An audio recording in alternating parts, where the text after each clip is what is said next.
dans les réviseurs.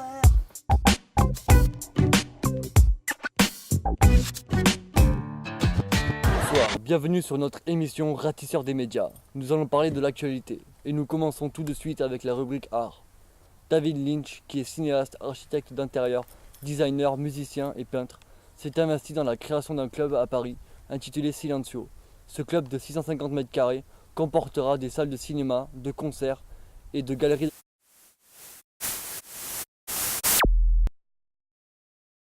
Excusez-nous pour ce problème technique. Nous reprenons l'actualité avec la crise d'Apple. Avec le départ de son patron, la marque prestigieuse perd un leader charismatique, un créatif et un pro du marketing. Comment Apple va gérer l'image de son entreprise?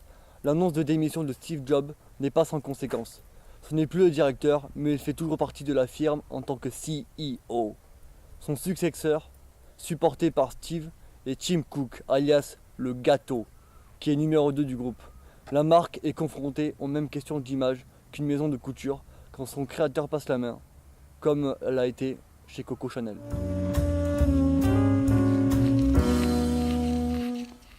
Rubrique radio. Sud Radio s'étend sur Paris. La radio toulousaine débarque dans la capitale et vient piétiner le territoire de RMC. Sud Radio s'offre une fréquence sur la région parisienne pour son 50e anniversaire.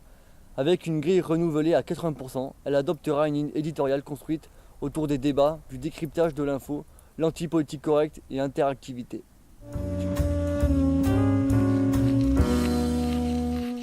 Nous en venons aux télécoms.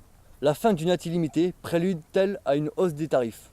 La publication d'un document confidentiel de la Fédération française des télécoms qui comprend un ensemble de propositions autour de la gestion du trafic sur Internet esquisserait la fin de l'illimité. En effet, plusieurs opérateurs réfléchissent à une segmentation des offres en fonction de la consommation des clients. Ceci dû à un risque de saturation des réseaux.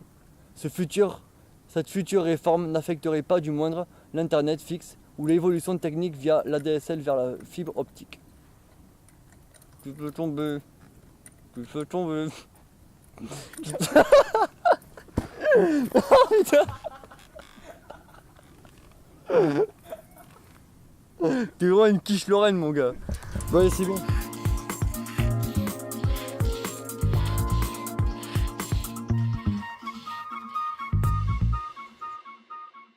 Téléchers spectateurs, bonjour.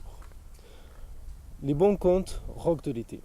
Avec quelques 5000 entrées payantes sur 3 jours, la 9e édition Rock en scène est un succès. L'installation d'une 4e scène à l'entrée du site, un lieu arboré idéal sur le plan acoustique car à l'écart, a permis au festival francilien d'accueillir jusqu'à 37 000 téléspectateurs vendredi et samedi. Seule la journée de dimanche n'a pas été un sold-out. Cette fréquentation place Rock en scène dans le peloton de tête et placée dans le peloton de tête des rendez-vous estivaux de musique actuelle, aux côtés des vieilles charrues, 220 000 entrées payantes, du Parisien Solidays, 155 000 entrées, du Main Square Festival d'Arras, environ 100 000 entrées, des Européens de Belfort, 95 000 entrées, et des Francopholies de La Rochelle, presque 90 000 entrées. Qui plus est, sans énorme tête d'affiche, les locomotives cette année de Saint-Cloud étaient Foo Fighters et Arctic Monkey, avec un plateau équilibré, tant sur le plan des genres musicaux, rock, pop, électro, hip-hop, que de la notoriété des groupes. Une place notable avant d'évoluer à des formations pas ou peu connues. Merci.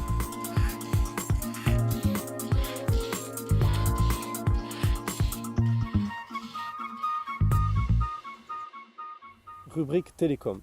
Free dans la ligne de mire des opérateurs mobiles. Les fournisseurs affinent leurs tactiques et baissent leurs prix pour contrer l'arrivée du nouvel entrant. De la voix illimitée, des SMS et des MMS à foison, 24 heures sur 24 heures, vers tous les opérateurs pour 24,90 € par mois. Le tout avec zéro engagement. Non, ce n'est pas Free, mais Bouygues Télécom, un des 3 opérateurs majeurs du mobile qui se déshabille. Forfait séparé du téléphone. Tout le monde y vient. Dernière en date, SFR, c'est formule dite carré. Sorties au printemps, sont toutes proposées avec ou sans téléphone. Nom de Dieu! Ça va fini! J'avais dit de passer la oh! Il y en a marre! Il y en a marre! Ouh! Excusez-moi. Tout de suite, j'en étais où? Ah oui. Alors, le forfait séparé du téléphone. Tout le monde y vient. Dernière en date, SFR, ces formules dites carrées, sorties au printemps, sont toutes proposées avec ou sans téléphone, assorties dans ce cas de rabais. Ce n'est pas seulement une guerre du prix, note Grégory Coelho, directeur marketing de The Phone House. Nous assistons à la fin de la subvention du mobile. Le mobile, enfin, est ajouté au fixe, à Internet et à la télévision. Bouygues a lancé le mouvement, débarquant tard, fin 2008, sur le marché de l'Internet fixe avec son triple play et sa B-Box. Il y greffe rapidement son offre mobile et baptise le tout Idéo. Cela s'appelle le quadruple play, la tenue complète du branché numérique dans la même maison. Merci.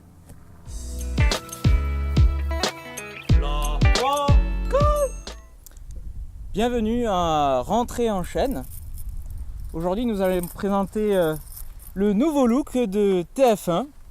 TF1 a inauguré ce samedi midi un nouvel habillage pour CJT, un nouveau look pour une nouvelle année électorale. Oui, il y a une année électorale. Tout de suite, alors dans une interview du JDD, donc le journal du dimanche, Catherine Le Nail, directrice de l'information de TF1, nous dit c'est de l'efficace, du rationnel, il n'y a rien de gadget, n'est-ce pas TF1 qui fait de l'efficace, c'est tout nouveau. Un générique remis au goût du jour avec une lumière plus frontale, il est qualifié de plus rond, plus chaleureux, plus maternel.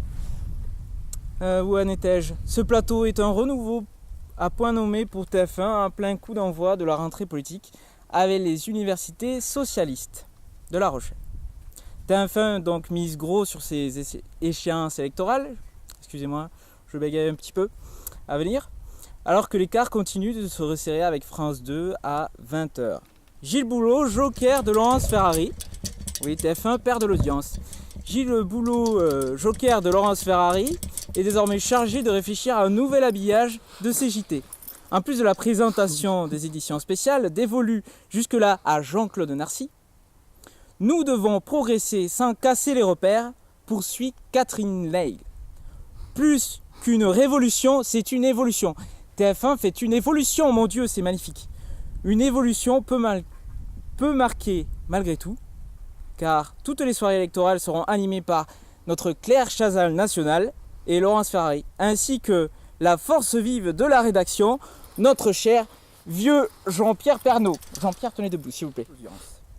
Pour ce qui est des présentateurs, Laurence Ferrari et François Bachy, chefs du service politique, rejoindront LCI. Juste, vous m'avez surpris, mon cher. Juste après l'émission pour un after parole direct. After parole direct.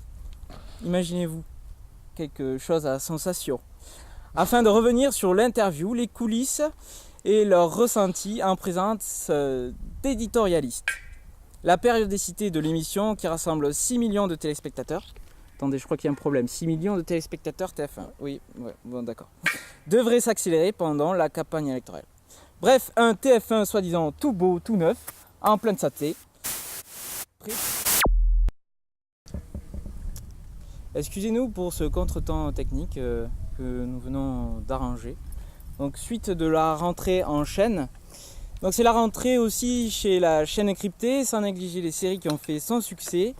La chaîne s'ancre dans le débat politique. Tout d'abord, le grand journal alternatif au JT traditionnel en matière d'infos politiques posera ses jalons de show prescripteurs. Très loin des classiques donc des vieilles chaînes, Rodolphe Belmer, directeur général adjoint de la chaîne, donne clairement les intentions et annonce la couleur. Je cite. L'enjeu sera de profiter de la notoriété du grand journal avec son ton si particulier entre sérieux et décalé pour nous inscrire avec autorité dans l'année électorale. Maintenant, parlons d'avenir.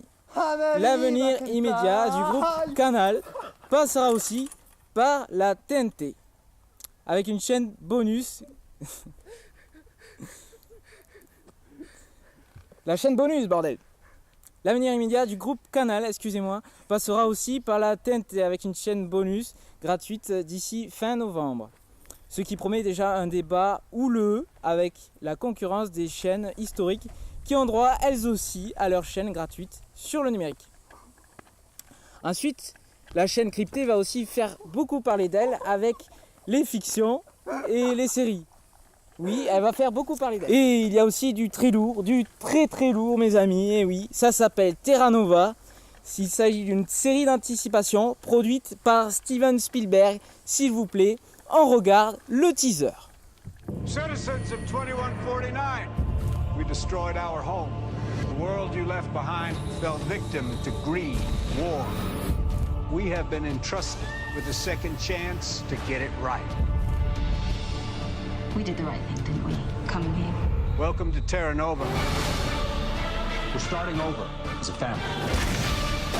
Get down! Welcome to paradise. Come on!